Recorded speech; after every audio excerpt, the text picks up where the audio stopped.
안녕하세요. 오늘은 9번째 강의 시작하도록 하겠습니다. 기도하겠습니다.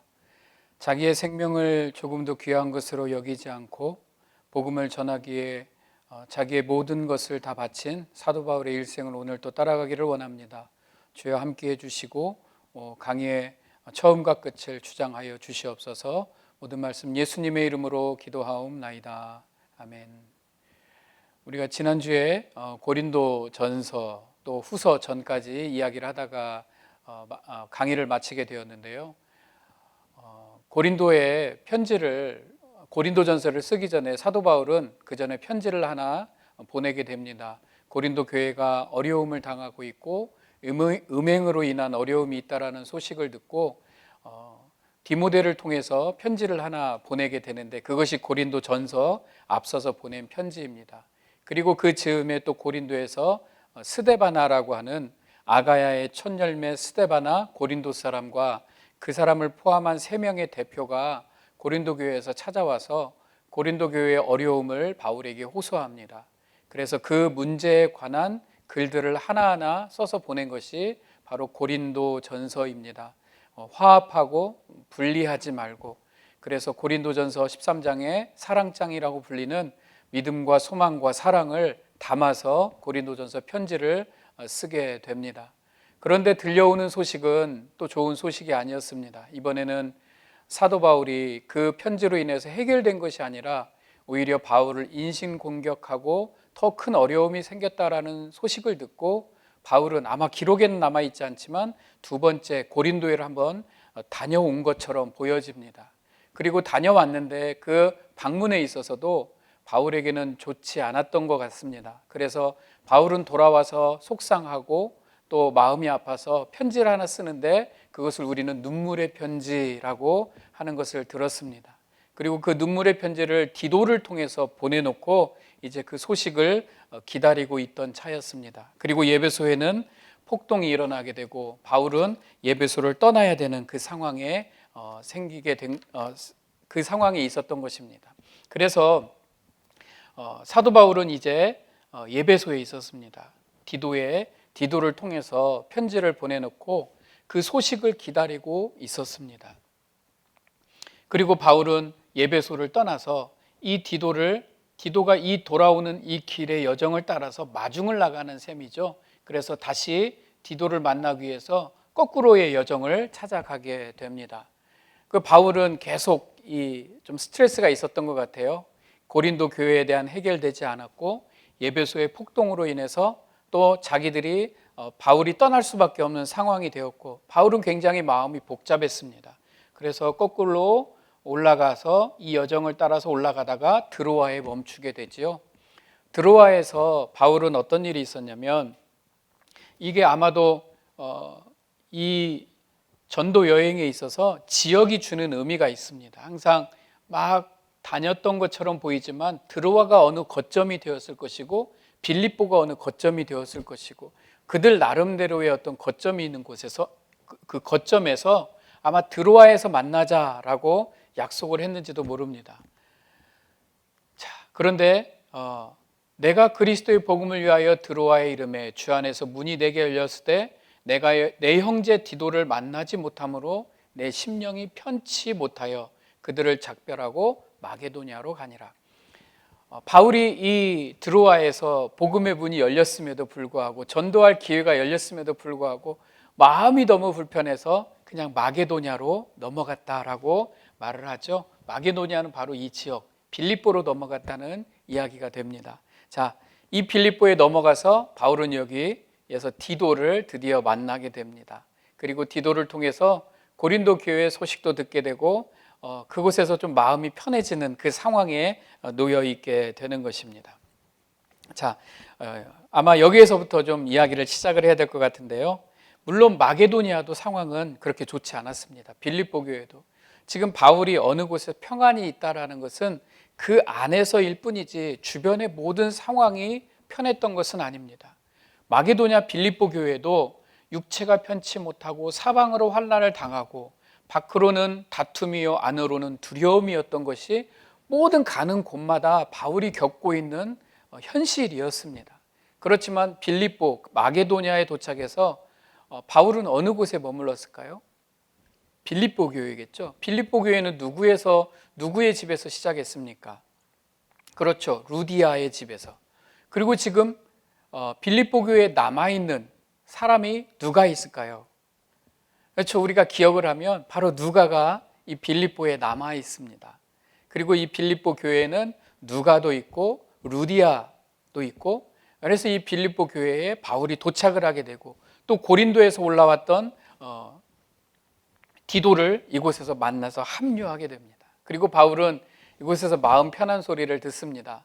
그리고 눈물의 편지를 보내놓고 그 고린도의 소식을 기다리고 있었는데, 디도를 통해서 들려오는 소식은 이제 고린도 교회가 어느 정도 문제가 해결이 되었다, 이제 평안을 누리고 있다라는 소식을 듣게 됩니다.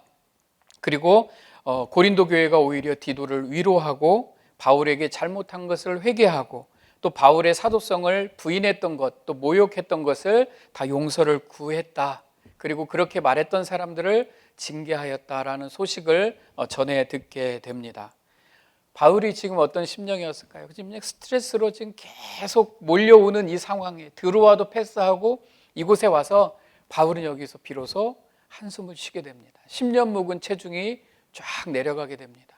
그리고 다시 여기서 마음이 정리가 되는 거죠. 그래서 여기에서 고린도에 다시 편지를 쓰게 되는데, 이것이 바로 고린도 후서입니다.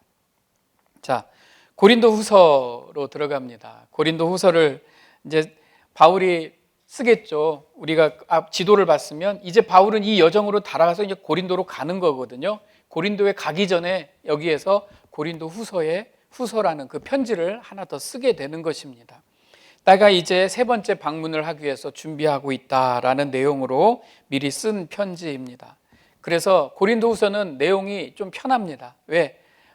바울의 마음이 편해졌거든요.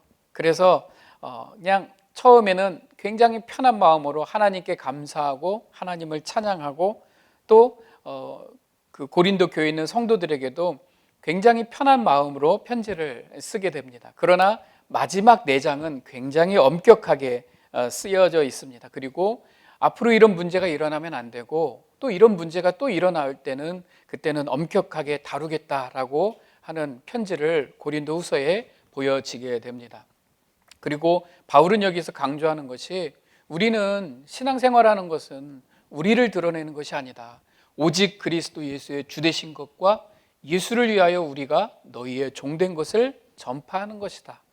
본질적인 것을 다시 한번 고린도 교회에 정확하게 전달하고 있는 것입니다. 그래서 고린도 후서의 편지의 내용을 보면 자신의 사역에 대한 변호, 그리고 다시 바울이 3차 전도여행의 주 목적이었던 게 뭐냐면 예루살렘의 가난한 성도들을 위한 교회들이 헌금을 모아서 돕는 일, 그것을 다시 한번 이곳에서 피력을 하게 되고요. 자신의 사도직에 대한 변호, 그리고 바울이 본 자신의 간증과 자신의 신앙과, 그리고 내가 이제 고린도로 간다라는 것을 사도 바울이 표현을 하고 있는 것이 바로 고린도 후서입니다. 자, 이렇게 우리가 고린도 전서와 고린도 후서를 이해를 하면 다음에 우리가 이 편지들을 읽을 때 훨씬 우리는 이해하기가 쉬울 것입니다. 자, 바울이 고린도에서 좀 쉬었어요. 지금 에베소에서 어려운 일을 당하고 또 올라와서 드로아를 거쳐서 빌립보까지 왔습니다. 이제 그곳에서 휴식을 좀 취하고 고린도로 편지를 보내고 약간의 여유를 가진 후에 바울은 이제 고린도로 다시 가게 됩니다. 그래서 고린도에 도착을 하게 되죠. 자, 이제 바울이 고린도에 도착을 합니다. 그리고 고린도에서 이제 바울은 모든 자기 3차 전도 여행의 여정을 마무리하는 단계에 들어와 있습니다. 그리고 이제 이 고린도에서 예루살렘으로 가고자 하는 준비를 하게 되죠. 그래서 아마 이곳에서 바울은 많은 것을 정리하고 있었을 겁니다. 또 그런데 시즌이 겨울로 넘어가고 있어요. 겨울로 넘어가고 있다는 것은 배를 타기가 쉽지가 않다라는 것을 의미합니다. 그래서 바울은 이곳에서 3달 동안 머무르게 되는데, 이곳에서 바울은 마음을 정리합니다. 자기의 사역을 정리하고요, 자기가 무엇을 할 것인가 하나님 앞에서 정리하는 시간을 가지면서 아주 중요한 로마의 편지를 쓰게 됩니다. 그래서 이 고린도에 머무는 동안에 로마서를 쓰게 됩니다. 우리가 바울이 신원이 강건해지고 마음이 평안해지고 자기의 사역이 정리가 되고 자기의 비전이 정리가 되면서 정리한 것, 그것이 바로 로마서라는 겁니다. 로마서 한번 들어가 보죠. 로마서는 로마 교회에게 보낸 편지입니다. 이 로마서를 통해서 마틴 루터나 어거스틴도 이 책을 읽고 로마서를 읽고 회심을 했다라는 것을 우리가 들어본 적이 있을 것입니다. 그런데 우리가 로마에 보내는 편지를 보면 로마 교회에 보낸 편지이지만 바울의 목적은요, 서바나, 스페인까지 복음을 전하는 것이 바울의 목적이었습니다. 그래서 바울은 서바나, 스페인으로 복음을 전하러 가기 위해서 거점을 삼고자 하는 게 바로 로마 교회였습니다. 이태리에 있잖아요. 로마가 지금에 보면 지도를 보면, 그렇기 때문에 스페인으로 가는 중간 거점이 로마 교회이기 때문에 로마 교회에 그것을 부탁하기 위해 로마서를 쓰게 된 것입니다. 그리고 로마에는 이미 교회가 존재하고 있습니다. 지금까지 사도 바울은 자기가 세운 교회들에게 편지를 썼다면 로마에는 이미 세워진, 누군가에 의해 세워진 교회에 편지를 쓰고 자기가 나중에 그곳을 지나갈 때 도움을 요청하는 그런 편지를 쓰게 된 것입니다. 그런데 바울은 이미 이게 다 계획이 있었죠.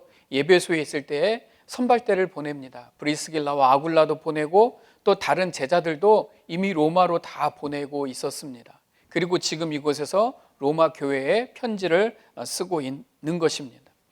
거기서 형제들을 만나 나중에 사도행전 마지막 부분에 바울이 로마에 도착했을 때 그곳에서 마중 나오는 형제들이 있었습니다. 이미 바울이 이곳에서 보낸 많은 제자들 또 많은 형제 자매들을 로마에 보내놨고 로마에 있던 그 형제 자매들이 바울 일행을 마중 나오게 된 거죠. 거기서 형제들을 만나 그들의 청함을 받아 이레를 함께 머무니라. 그곳 형제들이 우리 소식을 듣고 앞비오 광장과 틀레이스 타베르네까지 맞으러 오니, 이미 그곳에 많은 형제 자매들이 가 있었다라는 것을 의미합니다. 자, 로마는 어떤 면에서 예루살렘 교회보다는 훨씬 열악한 곳이었습니다. 그리고 그랬기 때문에 이 로마 교회 사람들은 믿음이 더 강한, 믿음이 더 좋은 사람들이 모여 있었을 것입니다. 그래서 이 로마 교회의 소문이 각 곳으로 퍼져 있었고 바울도 그 로마 교회의 소식을 들었어요. 그리고 바울은 그 로마 교회의 도움을 받아서 스페인, 서바나까지 복음을 전하고자 생각을 하고 있었던 것입니다. 근데 바울이, 우리가 여기서 봐야 되는 게 뭐냐면요, 로마 교회에 편지를 쓰면서 바울이 또 하나님이 주시는 깨달음이 있었습니다. 그게 뭐냐면, 이게 지금 그냥 단순하게 편지를 써서 나를 도와달라는 내용이 아니라 그 편지 내용을 쓰면서 바울이 감지하고 있던 어떤 영적인 기류를 바울이 깨닫고 있었다라는 거죠. 그게 아마 이 연대를 보면 좀 우리가 더 알 수 있을 것 같습니다. 기록 시기, 로마서는 AD 56년경에 쓰여 있습니다. 이렇게 말하면 좀 알아듣기가 어렵겠지만요, 네로라고 하는 그 로마에 있는 크리스찬들을 핍박했던 네로가 AD 54년에 즉위를 합니다. 황제가 되고요. 그리고 AD 64년에 박해가 시작이 됩니다. 그러니까 지금 바울이 지금 로마에 편지를 쓴 때가 56년 정도 된다면 우리가 대충 이 연도를 가지고 로마의 분위기를 좀 감지할 수가 있을 겁니다. 그 악명 높은 네로가 54년에 왕이 되고 바울은 지금 56년에 편지를 쓰게 되고 64년 정도에 네로의 본격적인 기독교인에 대한 박해가 시작이 되는 해입니다. 그러면 이 기류를 어느 정도 바울이 영적으로 감지하고 있었을 것이라는 것을 우리는 알 수 있게 됩니다. 그러니까 바울이 이 분위기 속에 난 로마로 가야 돼, 난 자꾸 로마로 가야 돼 라고 이렇게 말을 하고 있는 것입니다. 이게 시대적 분위기를 우리가 알 수 있어야 됩니다. 바울은 아까 말한 대로 이 로마 교회에 편지를 써서 저 땅끝까지 복음을 전하는 자기의 사명을 완수하기 위해서 바울은 로마 교회의 도움이 꼭 필요했던 것입니다. 그래서 바울은 이미 동방에 있는 선교, 갈라디아, 소아시아, 마게도니아 이쪽이 전도가 어느 정도 됐다고 생각을 해서 더 유럽 쪽으로, 더 서방 쪽으로 복음을 전하기를 원했습니다. 그래서 스페인까지, 서바나 땅끝까지 가기를 원했고 로마 교회가 그것을 돕기를 원했던 것입니다. 그래서 바울이 그 지역을 지나갈 때에 로마 교회가 물심양면으로 지원해 주기를 바라는 그 일이 있었습니다. 로마서 15장에 보면은 바울은 이미 로마로 가고자 하는 노력이 있었던 것 같습니다. 그러므로 또한 내가 너희에게 가려 하던 것이 여러 번 막혔더니 이제는 이 지방에 일할 곳이 없고 또 여러 해 전부터 언제든지 서바나로 갈 때에 너희에게 가기를 바라고 있었으니, 바울은 이미 이 서바나를 꿈꾸고 있었고 로마를 생각하고 있었습니다. 로마서 15장 24절에 이는 지나가는 길에 너희를 보고 먼저 너희와 사귐으로 얼마간 기쁨을 가진 후에 너희가 그리로 보내주기를 바람이라. 시대적으로 지금과 그 당시에는 많이 틀립니다. 다릅니다. 왜냐하면 누군가 도와주지 않으면 바울이 여행을 지속할 수가 없습니다. 바울의 전도 여행에는 그 지역마다 돕는 사람들이 있었고, 데살로니가로 갈 때는 빌립보 교회가 돕고, 또 고린도로 갈 때는 데살로니가 교회가 돕고, 이런 식으로 해서 돕는 많은 사람들의 도움이 필요하지 않으면, 그 도움이 없으면 이 여행을 지속할 수가 없었습니다. 그래서 바울은 로마에 이 편지를 쓰게 되는 것입니다. 로마서에 대한 내용은 의외로 간단합니다. 로마서 1장에는 자신을 소개하고 자기가 어디에 선교를 할 거라는 선교의 대상을 밝히고요. 그다음에 로마서 2장부터 15장 전체 거의 로마서의 대부분은 자기가 왜 이 일을 하는지, 하나님이 어떻게 이것을 역사하시는지 자기 바울의 신학을 정리하는 그런 내용이 로마서 2장에서 15장까지 다 되어 있습니다. 그리고 나중에 마지막 부분에는 자기가 왜 서바나 지역의 목적, 그 서바나 스페인 지역에 왜 복음을 전해야 되는지 이 목적과 의도를 자세하게 설명을 하게 된 겁니다. 그래서 로마서는 어떤 면에서는 되게 박사학위의 논문 같다라고 좀 어렵죠, 이해하기가. 로마서는 어렵지만 굉장히 깊은 내용을 담고 있는 게 로마서고, 우리는 일단은 이 고린도에서 로마에 보내는 편지를 썼다라는 것을 기억을 해야만 합니다. 자, 다시 이제 마게도니아를 거쳐서 드로아로 이렇게 나와 있는데요. 우리가 한번 지도를 한번 다시 한번 볼까요? 이 지도가 잘 나와 보이는지 모르겠어요. 하나 더 볼까요? 예배소가 있고 고린도가 있습니다. 이제 사도 바울이 고린도에서 로마에 보내는 편지를 써서 보냅니다. 누구를 통해서 보냈을까요? 우리가 지난 시간에 배웠는데 갱그레아에 있는 베베라고 하는 자매를 통해서 로마에 편지를 보내게 됩니다. 그리고 이제 바울은 이곳에 있는 동안 겨울을 지나고 있었기 때문에 배를 타고 예루살렘으로 가기가 어려운 계절이었습니다. 그래서 이제 바울은 각 교회들에게 연통을 넣어서 아마 고린도로 집합해라 라고 말을 했을 겁니다. 각 교회 리더들이, 대표하는 사람들이 각 교회에서 예루살렘을 도울 연보, 헌금을 걷어서 고린도에 집결을 하게 했던 것 같습니다. 그리고 바울은 그곳에서 기다리고 있으면서 로마에 보내는 편지를 쓰게 되었다라는 겁니다. 그리고 각 지역에 있는 형제들이 다 모였어요. 대표들이 고린도에 모여서 이제 어느 정도 날씨가 풀리고 배가 이제 띄울 때가 됐을 계절에 이제 계획은 고린도에서 예루살렘으로 가는 그 계획이 바울의 계획이었습니다. 그런데 이 당시는 뭐 이렇게 한 번에 갈 수 있는 배가 아니라 배들이 계속 기항을 해야 됐죠. 한 번에 어디에 거치고 이런 식으로 가는 그런 식으로 배가 운행이 되었습니다. 자, 고린도에 이제 다 집결을 해서 예루살렘으로 떠나려고 하는데 바울이 여기에서 뜻밖의 소식을 하나 듣게 됩니다. 그게 뭐냐면 고린도에서 옆에 있는 아덴이나 갱그레아에서 배를 타고 내려가면 되는데, 사실은 고린도는 우리가 고린도에서 편지를 썼다, 빌립보에서 고린도에 편지를 쓰고 고린도에서 로마에 편지를 썼다, 그러면 우리는 평안함을 느끼게 될 것입니다. 바울이 어디선가 평안하고 아무 일도 없고 이렇게 생각을 하겠지만, 실제적으로 고린도에 있을 때 바울은 이미 모든 지역에서 그리스도인으로서 생활하는 것은 어려웠습니다. 안으로는 다툼이요 밖으로는 두려움이다라고 표현을 했듯이 이게 굉장히 상황이 여의치가 않았습니다. 다만 어느 누군가의 집에서 바울이 편지를 쓰는 그 정도는 할 수 있었겠지만 바깥을 자유롭게 돌아다닌다든지 내놓고 무슨 일을 한다라는 것은 굉장히 어려운 시기였다는 것을 우리가 알 수 있습니다.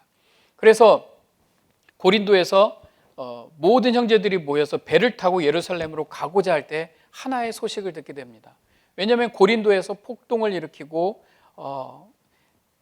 그 사도 바울을 쫓아내려고 했던 그때가 있었습니다. 그 유대인들이 아직도 남아있고 그 유대인들이 바울을 암살하려고 하는 계획을 가지고 있다는 것을 이제 여기 있는 형제들이 알게 됩니다. 그래서 바울이 모든 유대인들이 유월절을 기점으로 해서 예루살렘으로 다 가게 됩니다. 그리고 이곳에 있는 유대인 형제들이 배를 타고 아마 이 지역을 떠나서 예루살렘으로 간다라는 이 첩보가 그 유대인들에게 다 드러나게 된 것 같아요. 그리고 만약에 바울이 배를 타고 어느 기점으로 가면 우리가 그때 공격을 해서 바울을 암살하자라는 이런 내용들이 돌아다니고 있었던 것 같습니다. 그런데 역으로 이곳에 있는 그리스도인 형제들이 그 사실을 알게 되었습니다. 그래서 여기에서 배를 타고 예루살렘으로 가는 것을 포기하고 다시 돌아서 이 육로로 다시 거꾸로 돌아가게 됩니다. 이 일이 고린도에서 벌어지게 되는 것이죠. 6년 전 바울이 고린도를 처음 방문했을 때 유대인들은 바울을 회당에서 복음 전하지 못하게 하고 또 갈리오 총독에게 고발하는 일까지 벌리고 바울을 해하려고 하는, 바울이 가는 곳마다 유대인들이 그렇게 바울을 잡으려고 했던 모습을 우리는 기억을 하게 될 것입니다. 자, 이제 바울을 암살하기 너무나 좋은 환경에 역으로 그것을 깨닫고 이들은 배를 타고 가려는 이 계획을 포기하고 육로를 통해서 다시 거꾸로 돌아서 가게 됩니다. 아마도 그들의 경로를 그들에게 헷갈리게 해서 속이려고 했던지 육로를 택해서 이 많은 형제들이 거꾸로 다시 올라가게 되는 것을 알게 됩니다. 그런데 여기에서 바울은 깨닫고 있어요.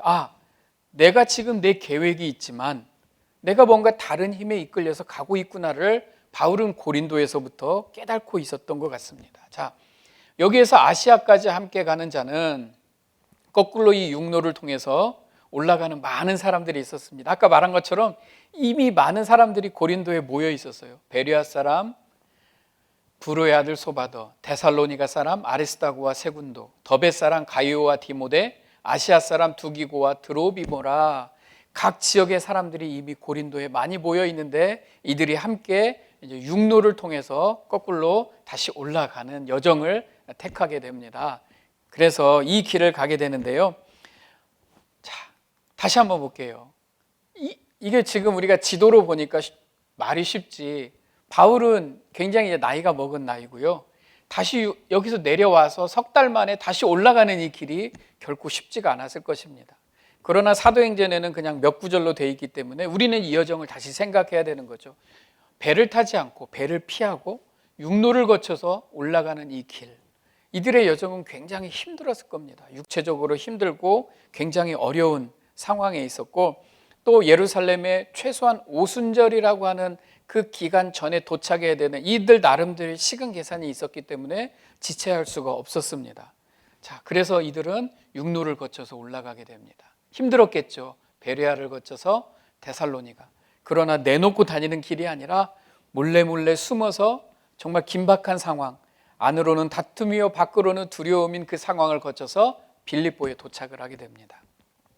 자, 빌립보에 가면 누가 있을까요? 누가가 있습니다. 맞습니다. 빌립보에 가면 누가가 있습니다. 그들이 빌립보에 갔을 때 일행들은 다 지쳤겠죠. 일행들은 다 지쳤는데 그곳에 누가가 있습니다. 누가는 의사입니다. 그리고 이 여정을 거쳐서 계속적으로 이제 진행을 해야 되는데 여기에서 바울은 육체적으로 따라갈 수가 없었던 것 같아요. 그래서 이 일행들이 그래도 시간을 지체할 수 없으니까 사도 바울은 빌립보에 남고 다른 제자들은 빌립보에서 드로아로 가서 드로아에서 만나자라고 약속을 하게 되었습니다. 그리고 바울은 빌립보에 남아있게 된 것입니다. 그들은 먼저 가서 드로아에서 우리를 기다리더라. 우리는 무교절 후에 빌립보에서 배로 떠나 닷새 만에 드로아에 있는 그들에게 가서 이래를 머무니라. 바울은 이곳에서 누가를 만납니다. 그리고 누가가 다시 여기에서 합류하게 되는 것을 볼 수 있습니다. 이미 긴 육로의 여행으로 바울은 지쳐있고 누가가 바울을 극진하게 보살핍니다. 그리고 이렇게 떠나시면 안 됩니다. 좀 쉬셔야 됩니다. 그리고 거기서 몸을 좀 추스리고 누가가 이제부터는 내가 함께 동행하겠습니다 라고 말을 했던 것 같습니다. 그래서 여기에서 우리를 기다리더라. 누가가 동참해서 이제부터는 다시 누가가 이 일행에 합류한 그 인칭으로 표현을 하게 되는 것입니다. 그래서 자기 자신이 그 안에 들어갔습니다. 그리고 빌립보 교회를 돌보던 누가가 이때부터 사도행전이 끝날 때까지 사도 바울과 끝까지 동행하는 모습을 우리는 볼 수가 있습니다. 자, 이제 우리 지도를 다시 한번 보겠습니다. 빌립보에서 머물고 있었어요. 무기절 동안 거의 한 일주일 머물고 그 다음에 배를 타고 5일 걸렸다고 합니다. 그리고 드로아에 도착을 해서 일행과 이제 합류를 하게 되었습니다. 우리가 지난번에 드로아를 사도 바울이 전도의 기회가 있었음에도 불구하고 그냥 패스했다라고 하는데 다시 드로아에 가니까요, 이제는 그 전도의 기회를 다시 한번 살려서 바울이 이곳에서 전도 집회를 또 했던 것 같습니다. 그래서 바울 일행은 드로아에서 7일이나 머물면서 이곳에서 그 전도 집회를 하고 사람들을 불러 모으고 또 하나님의 말씀을 전하는 일을 바울이 하게 됩니다. 드로아도 거점이에요. 거점. 항상 오든지 가든지 드로아에 모여서, 그러니까 그들이 모이는 어느 곳이, 어느 장소가 분명히 있었을 것입니다. 그래서 바울은 이곳에서 집회를 하고 있는데 여기에서 우리가 잘 아는 유두고 사건이 일어납니다. 2층에서 청년 유두고가 바울의 설교를 듣고 있다가 졸려서 창밖으로 떨어지는 일이 생기게 됩니다. 그리고 그 청년이 죽게 되죠. 그리고 바울이 그 청년의 몸 위에 몸을 얹고 그 유두고가 살아나는 역사가 일어납니다. 이게 유두고 사건이라고 하는데 저는 지금 뭐 이 사건을 설명하려고 그런 게 아니라 왜 지금 바울의 여정을 설명하다가 왜 유두고가 죽고 살아나는 장면이 여기에 들어있을까 이 고민을 해봤어요. 이것이 우리가 드라마에 보면요, 이렇게 복선을 깔아놓은 거 있잖아요. 복선. 그러니까 유두고 사건을 통해서 바울의 이 여정 가운데 많은 일들이 있었겠지만 이 사건을 여기에 집어넣었다라는 것은 이미 죽어버린 유두고의 시체 앞에서 이 생명이 살아나는 역사가 있다라는 것은 앞으로 하나님이 이 바울의 여정을 통해서 이러한 역사를 이루시겠다라고 하는 복선을 깔아놓은 겁니다. 그래서 이 중요한 사건을 이 드로아에서 이 유두고 사건으로 우리에게 보여주고 있는 것이죠. 여기에서 저는 바울 입장을 생각해 보는 거예요.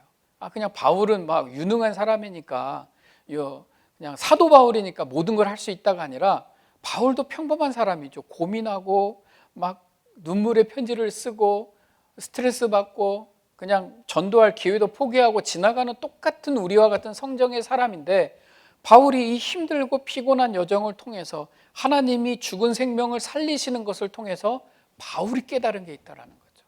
바울이 이건 하나님이 나를 이끌어 가시는구나. 하나님이 역사하시는구나. 우리에게 막 이런 역사가 있다는 걸 보여라는 게 아니라 이건 하나님이 바울에게 보여주신 역사예요. 바울이 여기에서 막 깨달아요. 하나님이 나를 어떻게 이끌어 가시는가. 생명이 중요한 게 아니구나. 이 생명은 하나님의 손에 달렸구나. 내가 이 생명을 바쳐서라도 하나님께 헌신하고 하나님 뜻에 순종해야 되겠구나라는 것을 바울이 여기서 깨달은 사건이에요. 이게 너무나 중요한 포인트입니다. 그래서 드로아에서 아소로 가는 길이 있습니다.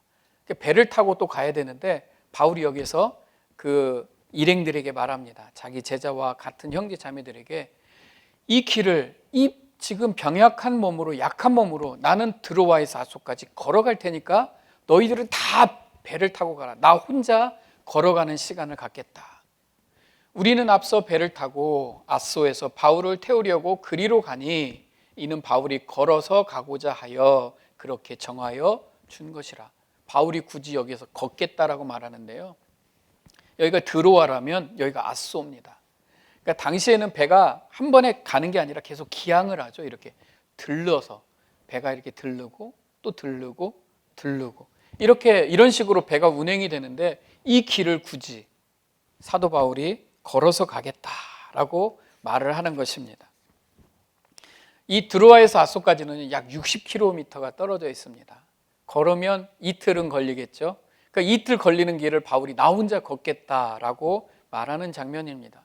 여기에는 뭐 별다른 설명이 없습니다. 그런데 우리가 지금 이 바울의 일생을 따라가면서 이 장면은 바울이 정말 하나님 앞에 독대하는 시간입니다. 하나님이 여기에서 바울에게 무슨 말씀을 해주셨을까요? 우리가 마치 기도하는 분 중에 걸으면서 기도하는 분이 있잖아요. 바울은 여기 걸으면서 뭐 했을까요? 하나님과 동행했죠. 하나님과 독대한 거죠. 하나님, 저를 어떻게 이끌어 가시렵니까? 제가 뭘 해야 됩니까? 하나님, 내가 뭘 할 수 있습니까? 라고. 그런데 하나님은 바울에게 환난과 고난이 있겠지만 내가 너와 함께 하고 있다. 너를 통해서 내 뜻을 이루겠다. 이런 대화가 하나님과 바울 간에 있었을 것입니다. 이 여정이 드로아에서 아소입니다. 저는 이 바울의 일생을 공부하는 분들이라면 최소한 이것은 기억을 해야 됩니다. 아소라고 하는 것, 드로아라고 하는 것, 이것이 바로 바울의 또 하나의 터닝 포인트가 되는 그 길입니다. 그래서 바울은 여기에서 걸으면서 하나님과 독대하고 다른 일행들을 아소에서 만나게 되는 것입니다. 자, 여기서부터 바울은요, 뭔가 확실해졌어요.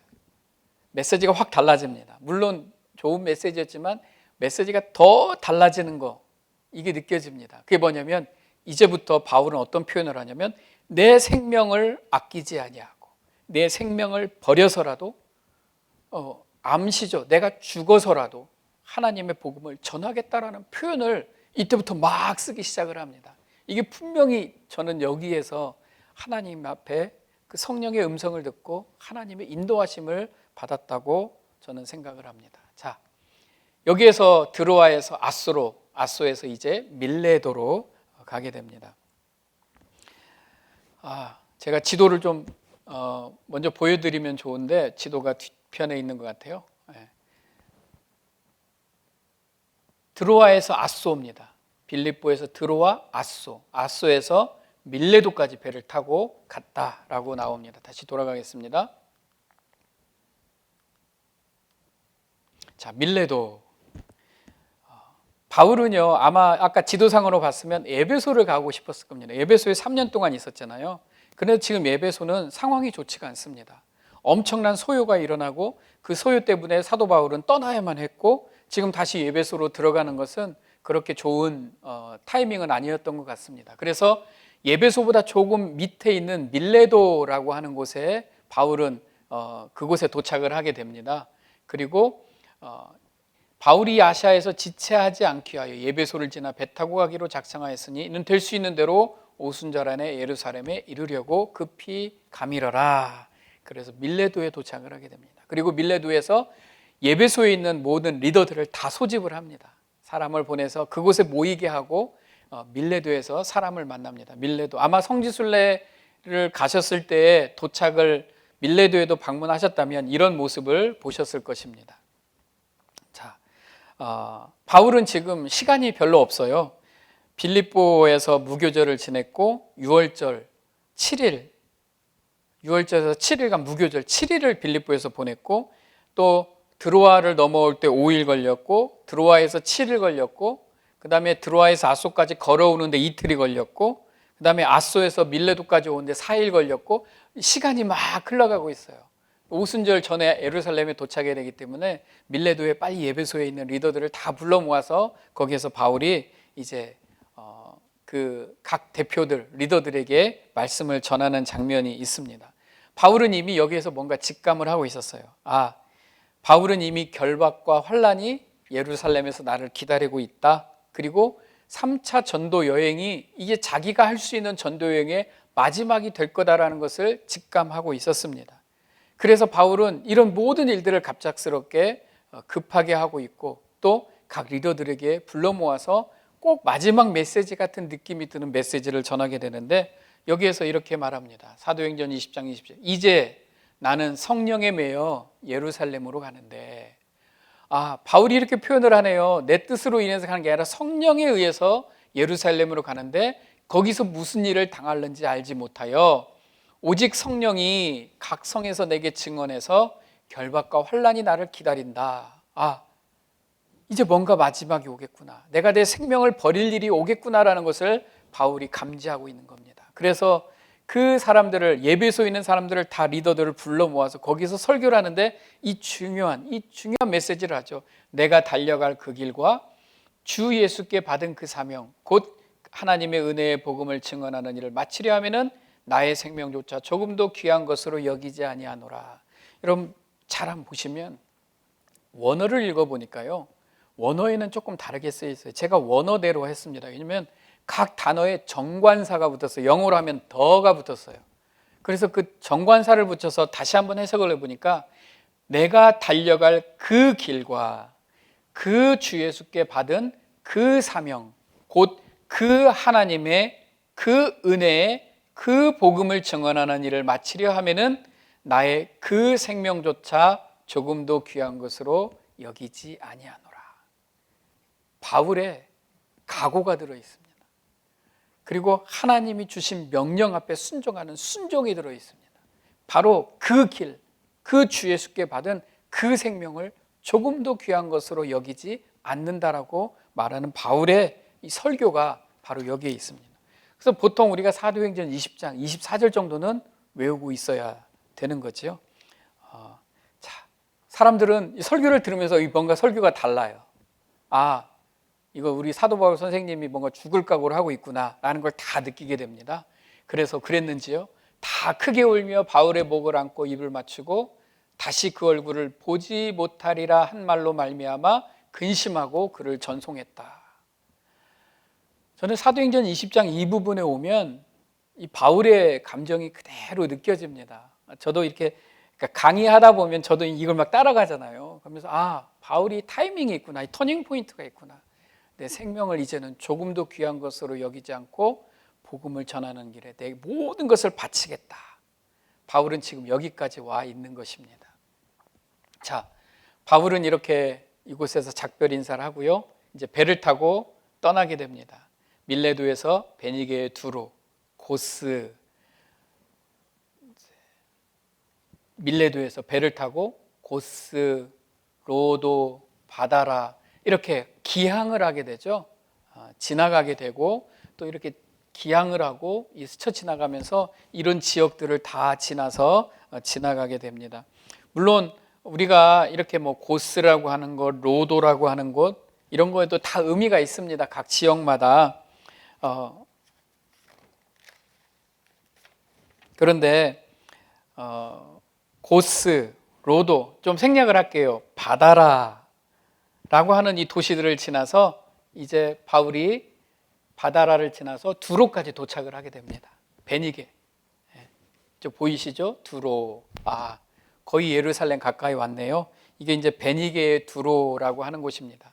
배를 타고 이제 급하게 그 지역 가이사랴 지방 그 근처로 다시 들어오게 되는데, 바다라에서 베니게까지는 굉장히 멉니다. 그리고 긴 항해를 했고요, 일주일의 항해 시간이 걸렸습니다. 바울이 바다라로 가는 도중에 이 여정을 한번 보면 제가 이 여정의 바울의 느낌만 설명해도 한참 걸릴 것 같아서 좀 생략을 했는데요, 바울이 생각을 하는 것 같아요. 여기서부터 죽을 각오를 하고 오는 거거든요. 내 생명을 이제 내 생명을 바칠 수도 있다라는 느낌으로 올 때 배를 타고 오면서 보이는 이 장면들, 바울에게 보이는 이 구부로가, 이 섬이 결코 이전과 똑같이 보이지 않았을 것입니다. 바울은 다시 한번 마음을 다지고 하나님 앞에 자기 사명을 생각하고 이 구부로를 거쳐서 두로로 오게 되는 것이었습니다. 두로에 와서는요, 제자들을 만나게 되는데, 제자들을 찾아 거기서 이래를 머물더니 어느 곳에 가도 이제 바울의 제자들이 있습니다. 어느 곳에 가도 이제 그리스도인 형제 자매들이 있습니다. 그리고 그곳에 가서 또 긴 항해, 지금처럼 유람선이 아니기 때문에 배를 타고 오는 자체가 힘들었을 거예요. 그래서 배를 길게 타고 오면 좀 쉬어야 됐습니다.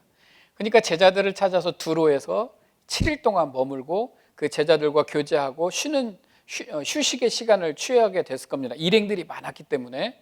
근데 그 제자들이 성령의 감동으로 바울더러 예루살렘에 들어가지 말라 하더라. 이게 무슨 말이냐면 다 같이 느끼고 있는 거예요. 같이 느끼고. 그 내용의 방향은 다 같이 갖고 있는 거죠. 아, 예루살렘에 가면 바울이 이제 힘들어지겠구나라는 것을 모두가 느껴서 제자들이 만류하고 있다. 그러나 그 만류하는 것을 바울이 뿌리치고 그들과 함께 기도하고 떠나게 됩니다. 이게 두로입니다. 두로. 이게 잘 보이실지 모르겠는데 두로, 돌레마이, 가이사랴, 예루살렘으로 이렇게 들어가게 되는 거죠. 그래서 두로에서 이제 돌레마이로 가게 됩니다. 두로를 떠나 항해를 다 마치고 돌레마이에 이르러 형제들에게 안부를 묻고 그들과 함께 하루를 있다가, 자, 이제 돌레마이를 거쳐서 이제 가이사랴로 또 들어가게 됩니다. 가이사랴엔 누가 있습니까? 빌립과 그의 네 딸 아가보 선지자의 만류 이렇게 돼 있는데, 여러분 가이사랴에 우리가 또 생각나는 또 한 명의 인물이 있죠. 고넬료라고 하는 백부장입니다. 베드로가 전도했던 그 사람도 있고, 또 가이사랴에는 빌립이 있습니다. 자, 빌립 하면 누굽니까? 초대교회 7 집사 중에 한 명이고 성령의 이끄심으로 이디오피아 네시 간다게에게 복음을 전했던 그 인물이 바로 빌립입니다. 근데 지금 빌립이 가이사랴에서 살고 있다라는 것입니다. 그 장면들이 이게 우리가 이 많은 사람들이 다 어디선가 머물고 있고 그 사람들이 이 주변에 어디선가 하나님의 일들을 다 감당하고 있다라는 것을 이제 우리가 알 수가 있습니다. 근데 바울이 이제 위험을 무릅쓰고 복음을 전하러 간다. 모두가 똑같이 느끼고 있다고 하잖아요. 그리고 이 사람들은 기도하는 사람이고 영적인 사람들이기 때문에 이 똑같은 분위기를 느끼고 있어요. 그리고는 바울을 말리게 되는 것입니다. 가면 어려운 일이 있다. 그리고 빌립이 말리는 장면이 나오게 되고요. 그 다음에 아가보라고 하는 사람이 있습니다. 옛날에 그 예루살렘에 큰 흉년이 들 것이다라고 말한 그런 예언자인데, 이 사람도 와서 예루살렘으로 가면 어려운 일이 있으니까 예루살렘으로 가지 말라고 또 만류를 하게 되는 것입니다. 자꾸 말리고 안 된다, 가면 안 된다, 어려움이 있다, 환란이 있다, 핍박이 있다 하니까 나중에 바울이 이렇게 말하죠. 바울이 대답하되 여러분이 어찌하여 울어 내 마음을 상하게 하느냐. 나는 주 예수의 이름을 위하여 결박당할 뿐 아니라 예루살렘에서 죽을 것도 각오하였노라. 이 바울의 마음입니다. 바울은 이미 다 알고 있고 다 각오되어 있고 다 이 결단이 다 되어 있습니다. 하나님 앞에 복음을 위해서 자기의 모든 것을 내어놓을 것을 다 이미 바울은 이야기하고 있었다라는 겁니다. 바울은 여기에서 이 사랑하는 사람들과 함께 교제하고 기도하고 울고 이런 과정을 거쳐서 이 길을 점점 내려가서 예루살렘을 향하고 있는 것입니다. 그 예루살렘에 이제 들어가게 되는데, 자, 고린도를 거쳐서 빌립보, 드로아, 밀레도, 시돈 두로를 통해서 예루살렘으로 들어가게 됩니다. 그런데 가이사랴에서 몇 제자가 함께 가며 한 오랜 제자 구브로 사람 나손을 데리고 가니 이제 각 지역마다 자꾸 사람들이 합해집니다. 바울의 일행에게 지금 아가야에서 고린도에서부터 뭉쳐서 막 같이 온 일행들이 있는데요. 각 교회에서 대표들이 모여요. 그리고 붙어요. 그리고 가이사랴에서도 몇 제자가 함께 합류를 하게 됩니다. 그리고 그들이 함께 예루살렘을 향해서 가게 되는데, 이때 구브로 출신의 나손이 함께 갔다. 근데 이 나손에 이는 우리가 그의 집에 머물려 함이라. 예루살렘에 가면 누구 집에 머물까요? 나손의 집에 머물게 되는 것입니다. 나손은 이 많은 사람들의 숙식을 해결할 정도로 부자였던, 큰 집을 소유하고 있었던 사람인 것입니다. 그래서 바울이 죽음을 각오하고라도 내가 예루살렘으로 가겠다라는 소리를 듣고 예루살렘에 자기 집에 머물게 해주기 위해서 가이사랴를 떠나서 같이 일행에 합류하게 된 것입니다. 이처럼 바울의 여정에는요, 수많은 사람들이 함께 합류하는 것입니다. 일은 혼자 하는 게 아니죠. 항상 함께 하는 것이고, 그리고 이렇게 보이지 않는, 우리 그냥 지나갈 수 있잖아요. 구브로 사람 나손이 누군지 알아요? 그냥 이렇게 지나가는 사람들의 인물이, 저는 성경을 보면 바로 이 사람들이 바로 저와 여러분이라고 생각합니다. 성경에 스쳐 지나가는 사람들, 이 이름에 저와 여러분의 이름이 있어야 되는 겁니다. 우리가 바울이 되면 좋겠지만 바울이 될 수도 있고요, 나손과 같은 사람이 될 수도 있고, 디모데, 디도, 우리가 스데바나, 베베, 우리 모두 이 성경에 나오는 스쳐 지나가는 그 인물들, 그 이름들이 바로 저와 여러분의 이름이 돼야 되는 것, 그것이 바로 사도 바울의 전도 여행에 속해 있는 저와 여러분의 신앙의 여정인 것입니다. 그렇게 해서 사도 바울은요, 드디어 예루살렘에 도착을 하게 됩니다. 예루살렘에 도착을 해서 야고보를 만나고, 또 그곳에 있는 리더들을 만나고, 그곳에 있는 사도들을 만나게 되었을 것입니다. 그리고 하나님 앞에 영광 올려드리고 3차 전도여행에 어떤 일이 있었는지 그들에게 또한 사역 보고를 하게 되었을 것입니다. 바울은 1차 전도여행 때는 13개 도시를 2,400km, 2차 전도여행 때는 21개 도시를 5,000km, 3차 전도여행 때는 24개 도시를 6,000km 여정으로 돌았다라고 합니다. 여러분, 3차 전도여행이 마지막이 아니고요, 앞으로 한번 두세 번 더 강의가 있을 것 같은데, 사도 바울이 로마로 가는 과정과, 우리 사도행전 나와 있지 않지만 4차 전도여행이 있고, 그 다음에 바울의 순교의 장면까지가 남아 있습니다. 우리의 강의에 여러분들이 잘 따라오셔서 바울의 일생을 완전히, 우리가 힘들지만 이 온라인 강의 듣는 게 힘드시잖아요. 하지만 잘 따라오셔서 잘 마무리하시면 우리가 그냥 성경을 알았다라는 것보다 하나님이 우리를 어떻게 이끌어 가시는가 더 잘 알게 될 것 같고요. 저는 우리가 부족하지만 그 마음을 좀 따라가는 우리가 되었으면 좋겠습니다. 어려운 시기를 우리가 지나가고 있는데 이것을 어떻게 해석하는 것도 좋지만, 우리는 우리의 사명에 충실하고 우리가 해야 될 일, 하나님 앞에 서야 될 일을 분명하게 가지고 있는 저와 여러분 됐으면 좋겠습니다. 오늘 또 찬양을 하나 소개를 하도록 하겠습니다. 마무리하면서, 이번에는 사모곡이라는 노래입니다. 사모곡. 찬양은 동방현주라고 하는 자매님이 불렀는데요, 꼭 찾아서 들어보시면 좋겠습니다. 사모곡 동방현주. 내 생명을 다 버리고서라도 주의 사명을 감당하고 복음을 전하겠노라고 고백하는, 꼭 사도 바울의 고백과 같은 그런 찬양입니다. 여러분 찾아서 들으시고 이 어려운 시기에 또 하나님 앞에 온전히 서는 저와 여러분 모두가 되시기를 주의 이름으로 축복합니다. 기도하겠습니다. 하나님 감사합니다. 하나님께서 사도 바울을 통해서 바울이 하나님 앞에 어떻게 섰는지, 어떠한 마음으로 움직였는지를 우리도 조금이나마 느끼게 해주심을 감사합니다. 그 마음으로 우리의 인생 가운데서도 주님을 따라가고 주님께 고백하고 주님께 순종하는 삶을 살 수 있도록 역사하여 주시옵소서. 감사하고 예수님의 이름으로 기도하옵나이다. 아멘. 감사합니다.